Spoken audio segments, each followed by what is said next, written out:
sharing them with you today. Now, I'm excited to introduce our first keynote speaker of the day.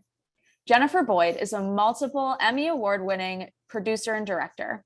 She has produced and directed more than 25 documentaries and more than 40 music entertainment shows. Good Morning America has called her work groundbreaking. Her most recent documentary, The Street Project, is an inspiring story about a massive movement across the US and around the world to reclaim our largest public spaces, our streets. Hello. Hi, Jennifer. Thanks so much Hi. for being here today. To get started, let's go ahead and watch the trailer together. Can someone go ahead and share that link in the chat now?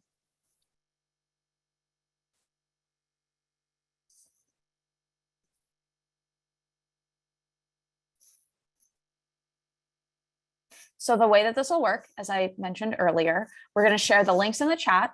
Y'all will watch the video on your own device, and then we'll come back together and discuss.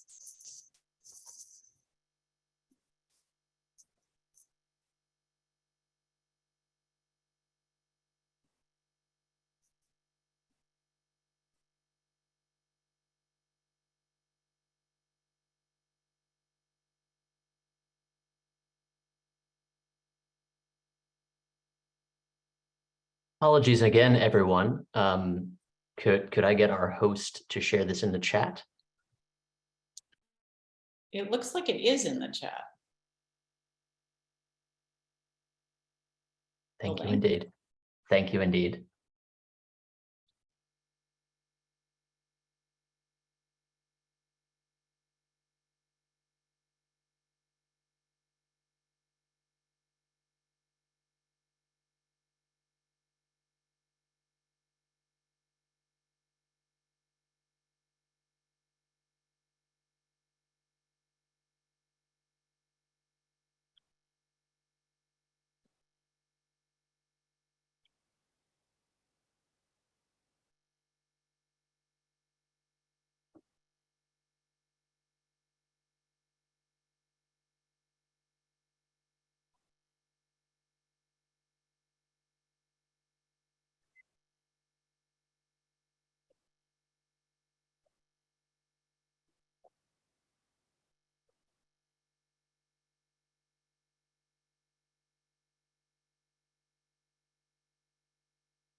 Okay, let's go ahead and jump in. So, Jennifer, I'd love to hear a little bit about what motivated you to tell this story and how long it took you to make the film. Sure. First, thank you so much, Stephanie, Jeremiah, everyone at WABA for inviting me. And I want to tell you that I'm actually on the island of Sardinia in Italy at the moment on vacation, and we do home exchanges. And the reason why I'm telling you that is my host, I'm in her office. So everything you see behind here, it's just like, this room has, I think, good Wi-Fi, but it has, I mean, these buses are pretty cute, but they're not mine. Anyway, so to start with, I've done a number of transportation documentaries over the years. And one of the projects I did a few years ago was called 3 Seconds Behind the Wheel. And we put cameras into cars and monitored people's behavior to really look at how they're distracted in cars. And there are an amazing number of ways that people are distracted in cars. And I know I don't have to tell you, all of you that.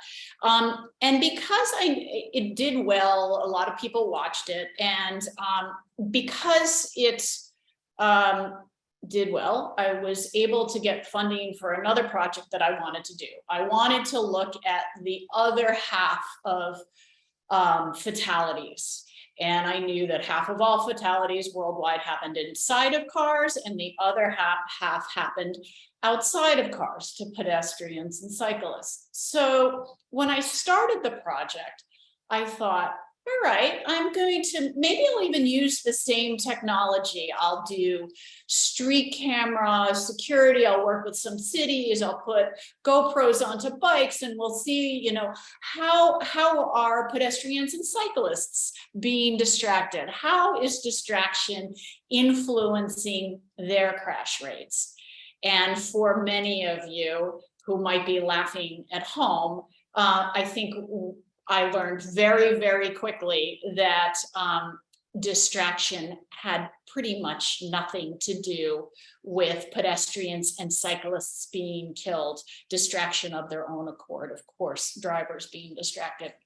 So I quickly realized after some research for a very short period of time that it had a whole bunch to do with all sorts of other things that we cover in the documentary, whether it be how we treat pedestrians and cyclists, infrastructure, all of the things that Vision Zero folks are trying to deal with on a daily basis, sizes of our cars and speed. And I know many of you are living with that knowledge on a day-to-day basis, but my skill set was storytelling. And researching and finding a way to make a topic interesting to a large amount of people. So I didn't know this stuff when I started. I just knew that there were these issues. I wanted to tell a compelling story.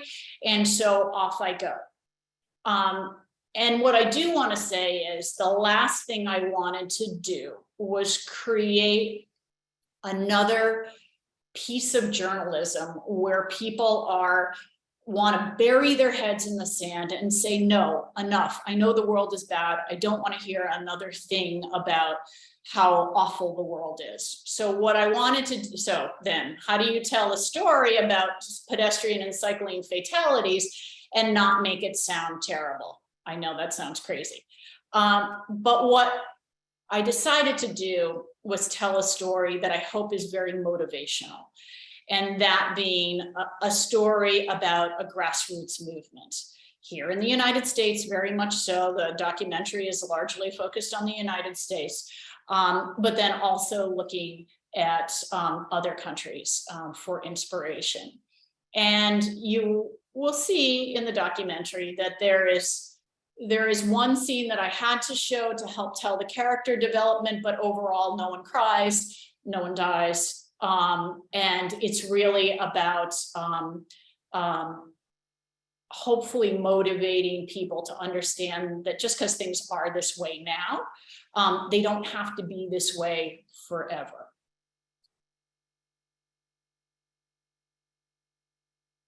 Absolutely. Yeah, thank you for that. And then How long did it take you to make this film? This took 4 years, and what's interesting about this project is that it really was a journey from beginning, middle to end, and it's not even the end now. There's another part of this journey. And what I mean by that is, one, yes, I thought I was telling one story, quickly realized I was telling another story. And then all along the way, as I met people that were doing great work in their communities to create change, as I met experts, as I met advocates, I realized that the story was sort of taking all of these different directions. And then one day, overnight, I canceled 30 days of shooting in 4 countries. And guess what month and day that was? And so for 2 years, we kind of shut down. It was, we couldn't get places. We really couldn't fly. I wanted to go to Canada to do something. Even toward the end, it was like the Canadian border was still closed and I had to cancel a shoot there. And that was, I don't know, late 2021. I still couldn't get in, early 2022, and there were just problems. So anyway, it kept changing. And then all along, while COVID is happening, the story is again changing, even though I'm not doing anything, right? I'm not in production with it. But what happens, and it's probably obvious to a lot of you, is that how people viewed streets changed. We never had conversations about using streets in other ways to make our communities safe. That wasn't part of the daily conversation. And I didn't really know, where is the path taking me? How long are streets going to be closed? How long are people going to be able to eat outside? How long are we going to have bike and pedestrian walkways where there were just strictly cars? How does that change communities and how people talk to each other? And so for a while, I was sitting back and observing communities. And there is a point later in the documentary where we briefly look at that moment of COVID change that we all know about, but more importantly, then we go into a longer story about how we all think about design now and how we used to think that it was so hard to change, and we'd need to go to our city councils and we'd need to just the process would be so arduous, where suddenly overnight communities were able to change to make their community safer. There you go. They could be outside, they could be distant, but they could socialize, and they needed that space. And people really loved it, lots of people, and they still do. And there's still streets and outdoor dining in places and new bike paths and wider sidewalks. So, I do approach this from a really hopeful mind frame that, that some of this really will be lasting. But anyway, so that's how, the life of the documentary changed again, because suddenly my first shoot out of COVID 2 years later was to go to 34th Avenue in Queens and look at those folks and all the wonderful things that they're doing to create community, still creating community on a daily basis. And then now to move on, once the project was done, to a whole new life that we can talk about later, right, in our conversation. Yeah, absolutely. I love that you mention the streeteries or the outdoor dining options as a traffic calming measure. I don't know if that's something that'll show up in any of the clips later, but I think that's such a great thing to point out. Anything that gets drivers to slow down, I think is an exciting option for traffic calming, and it's just such a nice way to use the street. So thank you for bringing that into the conversation. Let's go ahead and watch the jaywalking clip now. Can someone go ahead and put that in the chat?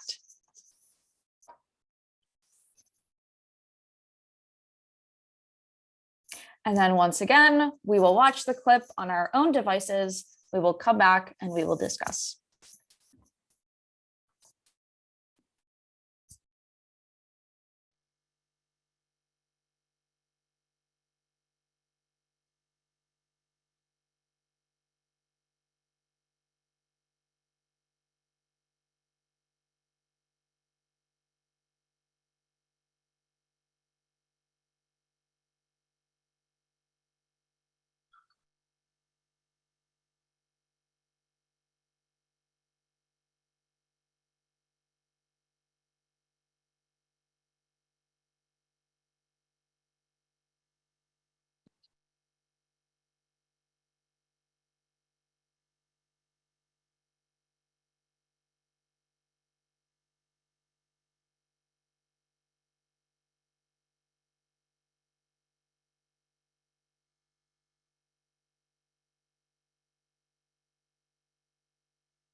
Okay, let's jump into it.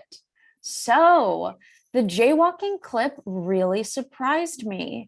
I've known that victim blaming in general was problematic, not a thing that you do.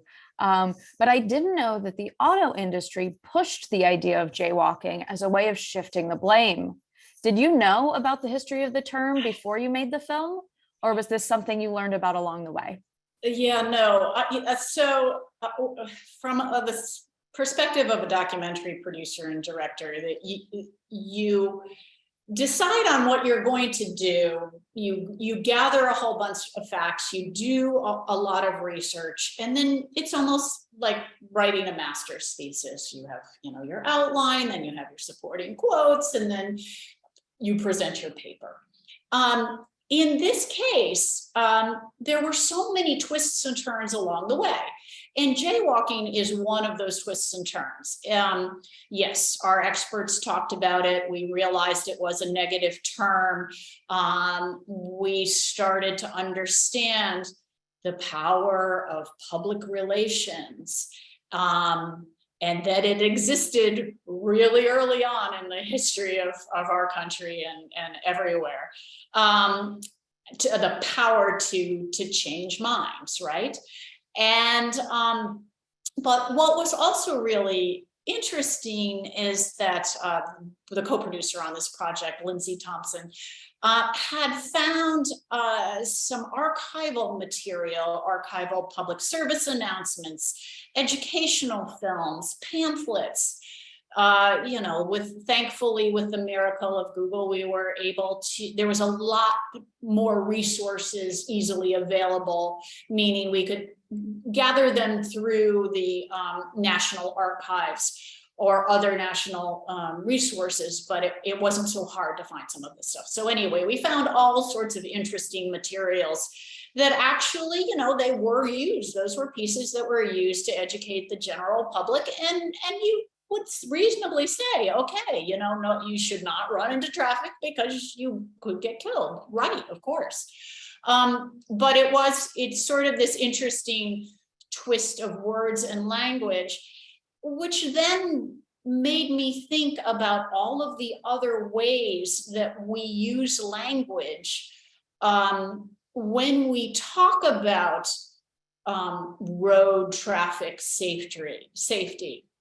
And when you think about it, even, and it goes state by state by state, but when you look at how educational materials are presented, whether it's bike safety pamphlets where, wear your helmets. Yes, wear your helmets. That is very important. But a lot of the safety material seems to put the onus on the pedestrian and the cyclist, and without much consideration that there is this really powerful machine that could bowl you over at any second, and maybe they are also responsible for this behavior. So I thought that was interesting. Even at the highest levels, there was sort of this inherent victim blaming, right? And then when you do get into crashes, and we started to do our research on victims and going into local newspapers, and we'd see, of course, well, they weren't wearing a helmet, or they didn't have reflective clothing on, or they shouldn't have been walking in that location. And those are all really very real things that are reported every day in newspapers around this country, around the world. Even when we went into finding clips around the world on television, etc., you would have that, it was sort of a way to kind of justify what happened, to have this, the blame has to go somewhere. And I don't know why it just always seems to have to go to not always, I suppose, but more often than not is going toward, well, what did they do wrong? And well, maybe they were walking where there wasn't a sidewalk. Well, my God, maybe they actually needed to walk there. Maybe that is their neighborhood and they need to walk in their neighborhood. And I have to tell you, I have done this in my life before I really researched and thought about this more. Let's say you're driving down a really busy road and the speed limit, maybe it's 45. Maybe there's barely a sidewalk. Maybe someone's cycling on this road. Maybe somebody's walking on it. And my first thought is, oh my God, why are they walking here? This is a terrible place to walk. But of course, when we all start to think about and educate each other on, hey, wait a minute, these are our largest public spaces. And everyone has a right to be in these spaces. Well, then it kind of changes the mind frame. And it's not even, maybe they have a right, maybe they have to be there. And, they should, right? If it's your neighborhood. And sometimes I tell this story that I was shooting in Phoenix as a part of this documentary. And I was staying at a Airbnb. And there were lots of little wonderful sort of newly opened restaurants in the city center. And I walked down the street because I just didn't want to drive it. I had a car with me because you have to. But I walked a few houses down and I could see this great taco restaurant right across the street. And I'm like, oh, I really want to go there. And then I realized that I actually couldn't get there if I was walking. I truly couldn't get there. There was never really going to be a break in traffic. There was certainly no stoplight. There wasn't even a marked crosswalk. And quite frankly, I'm not even sure if there was one that I would trust everybody to stop, because I believe it was 6 or 8 lanes. It was huge and people were going fast. And I thought, what a shame that people from this neighborhood can't get to that restaurant or any of the restaurants on that side of the street. So my choice was to go back a couple driveways down, hop in my car and go around the block and park there, which just seems like a waste on so many levels, or find a restaurant on my side of the street. So that was my personal experience. And I really can't even remember. Oh, it was about language. I just wanted to see if there was anything else. Probably not yet. I was going to talk about how we blame a little bit about, well, they're not crossing in the proper place, and maybe that's why, and getting into the jaywalking. But often I think we all might even know inherently that it could feel a little safer crossing mid-block when you just have to look this way and this way, right? You don't have to look behind you to see if a car is coming. So some of that justifies, I suppose, if it needed justification, if it wasn't our largest public space, why people might cross mid-block. But for those that don't know about some of the statistics, I pulled up a couple of interesting ones that I thought, because the whole racial profiling thing is really powerful, and that is something I never realized was tied into jaywalking laws. And there are a few of them here. And in 2019 in New York City, over an entire year, police issued 90% of illegal walking tickets citywide to Blacks and Hispanics. That's 90%. Just before COVID, ProPublica and the Florida Times-Union found that Black people in Jacksonville, Florida, for example, are 3 times as likely to be stopped and cited for jaywalking as white people. Those living in the poorest neighborhoods were 6 times as likely. And of course, Black men and boys were often the frequent target. And then lastly, an investigation by the Sacramento Bee found out that Black residents received 50% of the jaywalking tickets, despite the fact that they only made up 15% of the population. And then, to make matters worse, when people are stopped, as we saw a little bit in that footage, when people are stopped for jaywalking, they're often confused, like they don't really understand why they just got stopped. And sometimes police interpret that confusion as a lack of cooperation.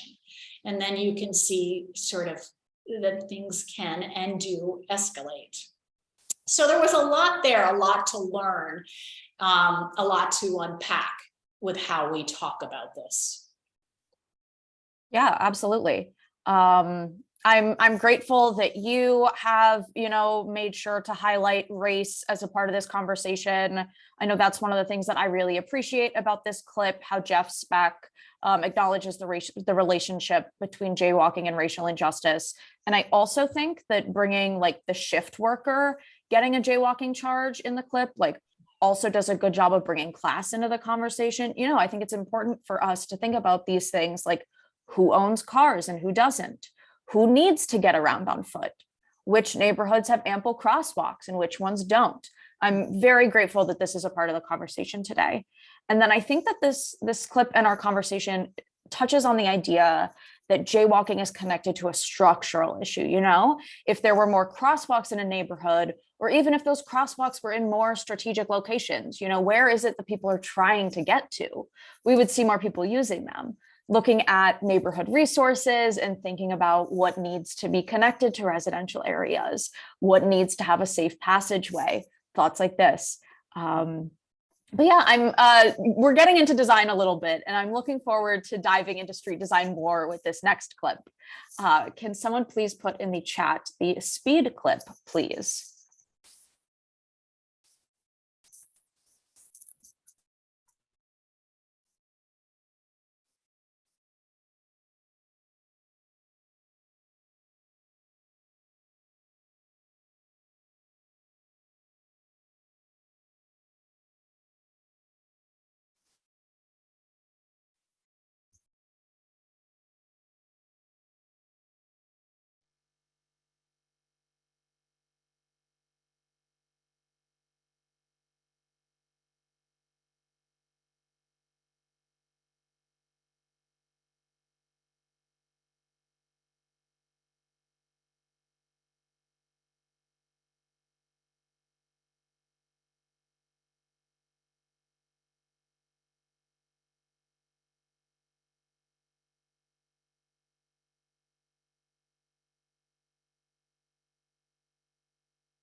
Hello, coming back, everyone.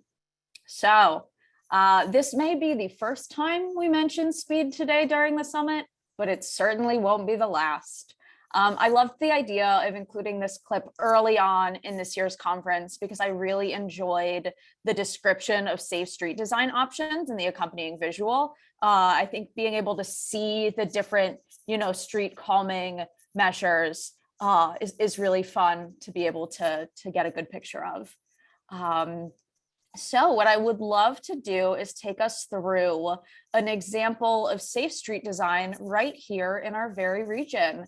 Garrett, if you don't mind pulling up the slides.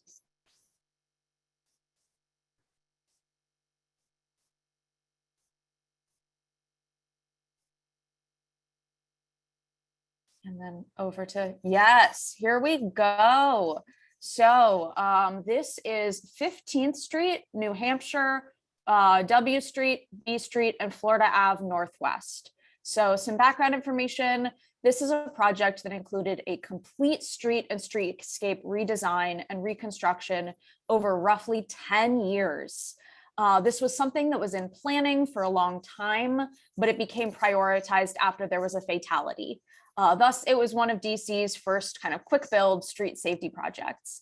We'll start with some before photos of the intersection, which we're looking at right now.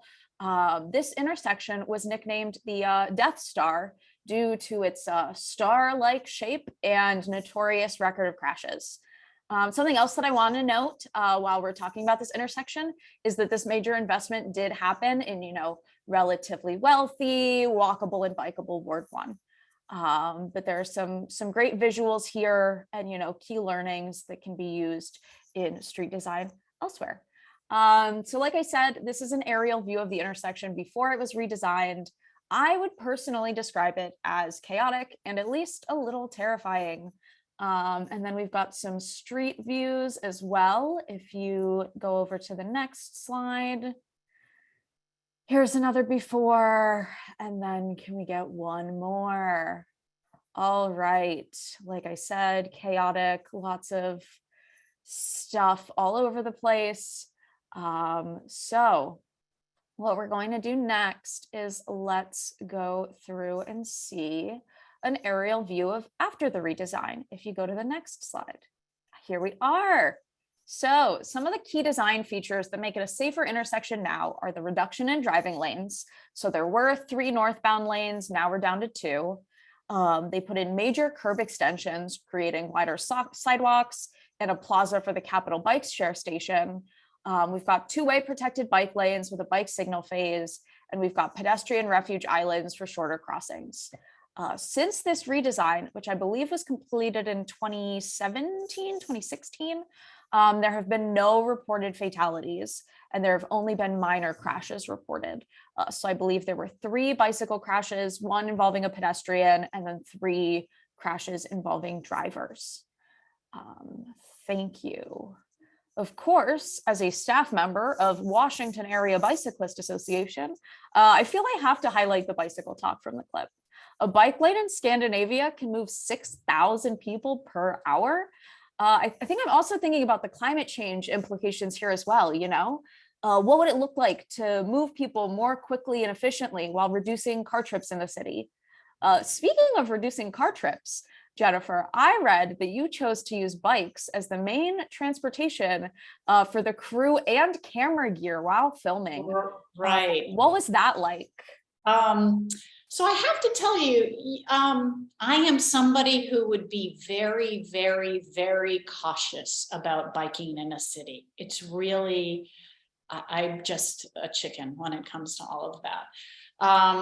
And I just felt so safe there.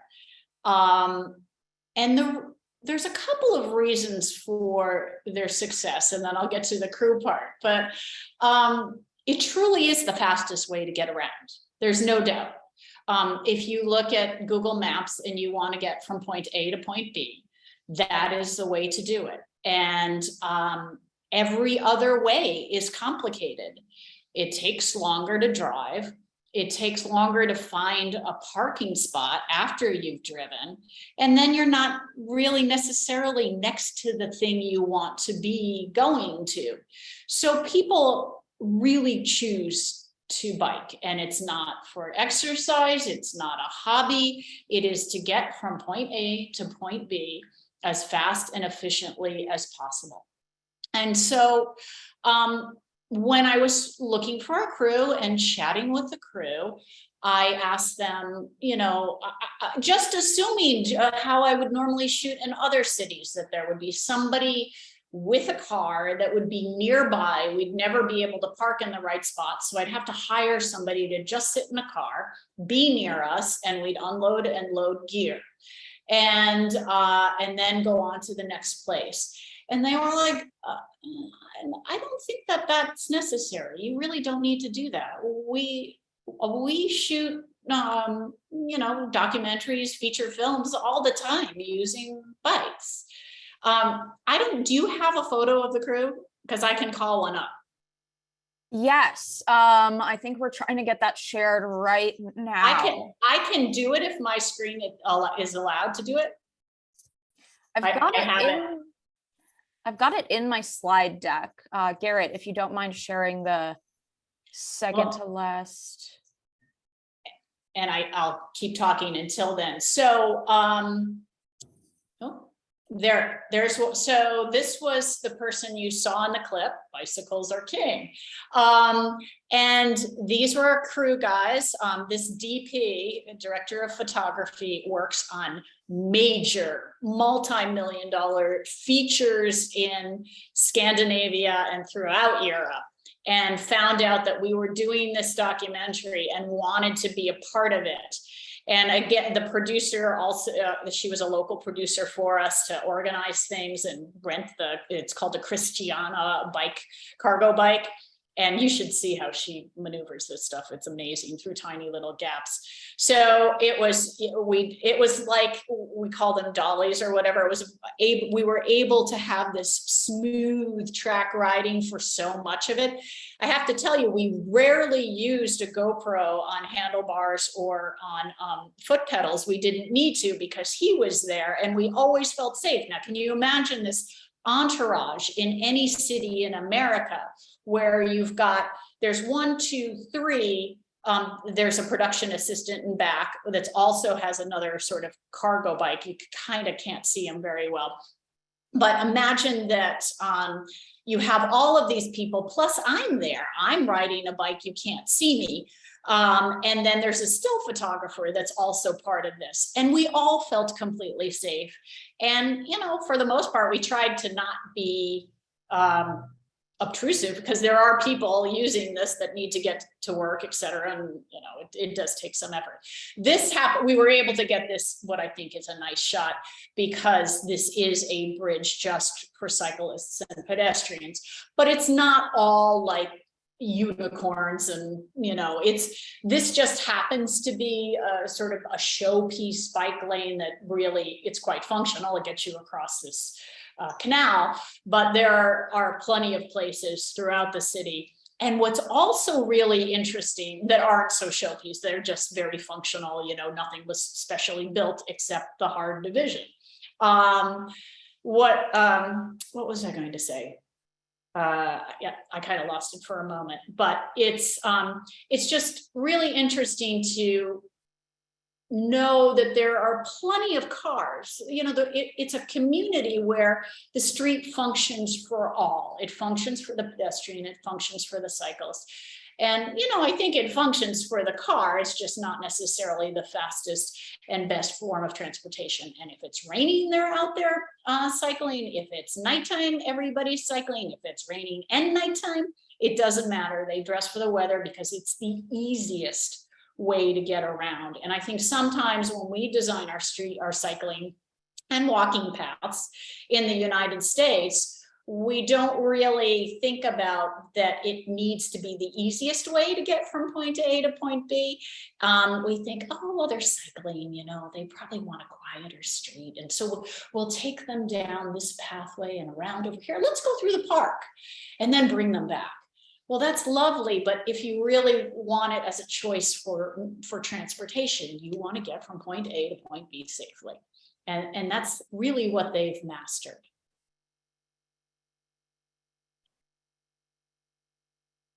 And so, by the way, we never used a car for our entire several days that we were shooting there. We never needed a car. And they just kept all their gear, and we just drove around. We biked around and around and around all over the city. I was actually quite sore. It was like 12 hours of driving. Stop. Yeah, I bet. Bike, stop, bike, shoot, get back on, find an interview spot, hop back on the bike. But these guys were pros at it. Oh, that's incredible. What a beautiful way to see the city too. Oh my goodness. It is. I felt really healthy at the end of it, very energized, really energized, and slightly sad for us in the United States that we don't get to have this experience very often. I hope there are towns out there that are somewhat like this, but I felt bad that we don't get to have that very often, because it's pretty special. Yeah, absolutely. I like to think it's a work in progress here. Absolutely. We're moving in that direction. It's just much slower than any of us would like for it to be. Yeah. Well, let's go ahead and watch the last clip. Can someone post the Democratic Streets link in the chat, please? And I am seeing that perhaps I'm moving a little quickly once the links are shared, and my apologies. I'm trying to wait a couple seconds and then click the link and then wait to start until it's done for me. But I'm happy to give us a little bit more time to make sure that everybody's able to watch it. So if you go to the chat and click now, the link is there and you will be able to watch it.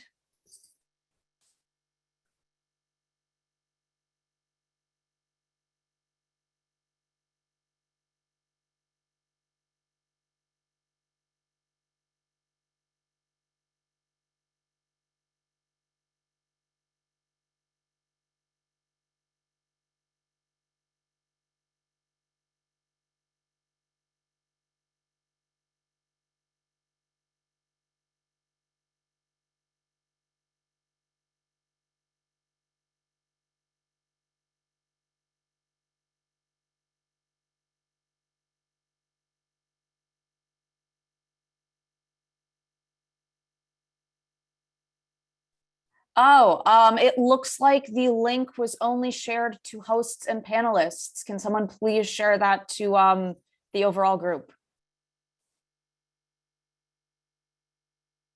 Perfect. Thank you to Cheryl for noting that in the Q&A.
Giving us a few extra seconds.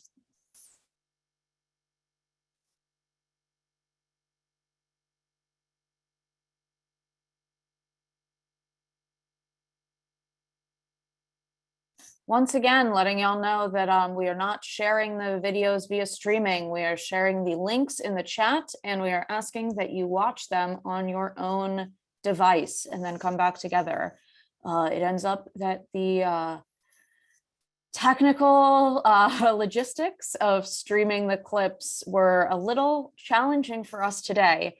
So you should have, yes, that would have been the Democratic Streets link. Was posted at 10:11, but let's go ahead, just because we are starting to get close to the end of this session. Let's jump into our conversation. So, Jennifer, this was another clip that really surprised me. I consider myself to be, a student of social movements.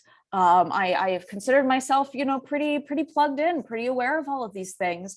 And the idea that there were safe streets protests happening, in the 50s and 60s just like totally caught me off guard. Yeah, like what did you think, coming across this? What was that like for you? So originally, I had no intention of filming in Copenhagen.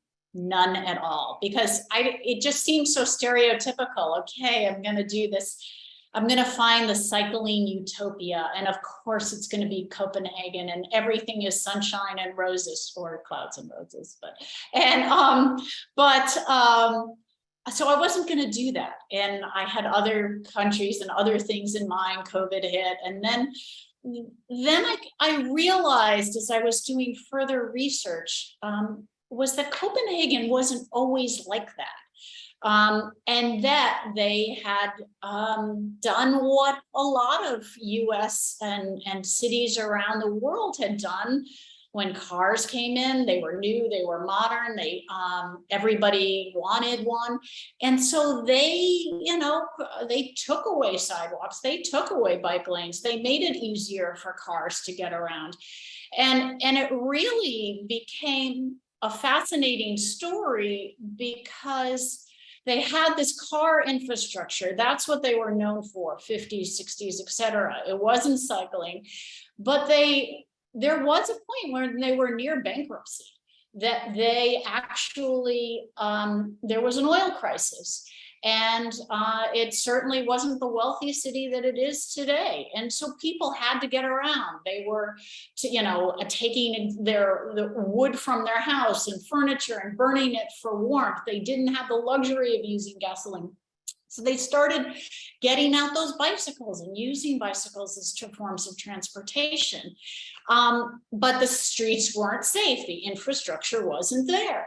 And so there became this massive movement as people started to get killed riding their bicycles. And the government listened, but it was a big advocacy movement. And eventually, over time, there became this structure in place for people to travel safely by bicycle and walking, and they've never looked back. And so that became a really interesting story, because it showed the possibilities for what something can be like if it's not already like that. Again, their principle, let's get people from point A to point B as fast as possible, as safely as possible. And quite frankly, if you have the hard barrier, you feel safer. And I know for me, for the first time in my life, I spent a day biking in Manhattan. I never would have done that when I was younger. I never would have. I would have been petrified. But one day I got off the Metro North, the train from Connecticut, where I live, and I looked at the phone to see where was the fastest way for me to get to where I needed to go. And sure enough, Google popped up, and there it was. It was going to take 40 minutes by car because of traffic and all the Ubers and all the, whatever that exists out there. Or it was going to take me 18 minutes by bike. And so I looked around, I saw the free city bikes, and I look around the corner to see, is there an infrastructure there? Are there hard barriers? I won't do it if there aren't. And sure enough, there weren't. I mean, there were, so I did it.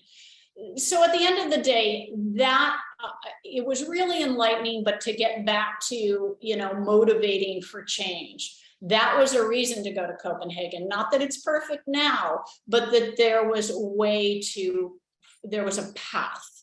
They fought for change. It's still, changing to this day. They're still adding on. They're finding that it's cheaper to add bike infrastructure than it is to add, repair roads for cars. And I'm not like against cars. I mean, that would be unrealistic at this point, right? So it's just really about making transportation more democratic, right?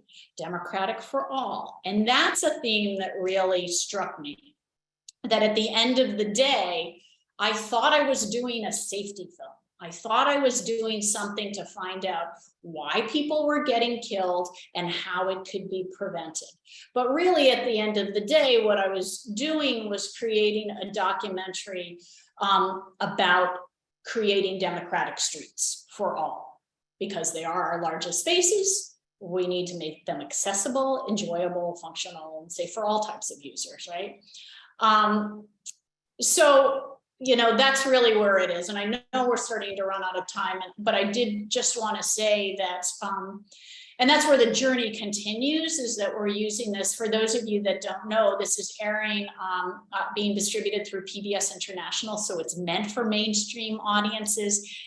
I'm truly not trying to just preach to the choir. I'm really trying to make people think, who would never think about the roads that are right in front of them. It's just, this is what I walk on, this is what I drive on, this is how it's supposed to be. So it's through PBS International, it's on Amazon, it's being distributed worldwide, and in the United States, streaming on all sorts of platforms. And then the next stage is we're doing an impact campaign. And what that means is we are making the film available to grassroots organizations around the United States who want to use it as a tool to help them with the good work that they're already doing in their communities. We know that a lot of grassroots organizations don't have the funding to do a story this developed with, the cameras we used and the sound we used and the graphics we used. And so we are making the film and through our website, thestreetproject.com. You can find out more about using it in communities. And all this month, we have folks that are sharing it with their community, and we are providing all sorts of information and social media tools for them and helping them to make it easy. And for some folks, like here, providing clips so that rather they don't have time to show the whole documentary, they might be able to show a clip and discuss it, get their legislative leaders on board to look at something in a way that they might not otherwise. And so that's where the film is sort of taking on its own journey afterwards. Incredible. I love that. Thank you. I just have one more quick thing that I want to highlight. Garrett, do you mind pulling up my final slide? Incredible. So I really love from this clip that we watched, the idea of the baby carriage blockades and that like imagery of women and children was just really incredible to me. And I know that I appreciated seeing that traffic violence has always been an issue for families, and I think that still is the case. So just a quick shout out. Families for Safe Streets was founded in 2014 by the families of loved ones who were killed or injured in crashes in New York City. Together, they transform their grief by telling their personal stories of trauma and loss to raise awareness and bring about policy and legislative change. There are multiple chapters in the DC region, including Alexandria, Arlington, and Fairfax in Virginia, Montgomery County in Maryland, and there's a DC chapter. We'll be sharing out different ways to get involved with the different chapters throughout the day, so keep your eyes peeled. This was just a quick little nugget about them. Thank you so much for taking the time to speak with me today, Jennifer. I had a great time. Do you have any final thoughts for us as we get ready to wrap out this session? No, thank you so much for showing the clips, making people aware that it exists. If people have questions, you can reach me through thestreetproject.com. I think, you know, it's a journey. It's a journey for all of us. Absolutely. I hope that this will be a positive film that creates change, that simply inspires people. And a shout out to all of you out there that are doing this amazing work on a daily basis. Thank you, thank you, thank you. Your efforts matter. Thank you so much, Jennifer.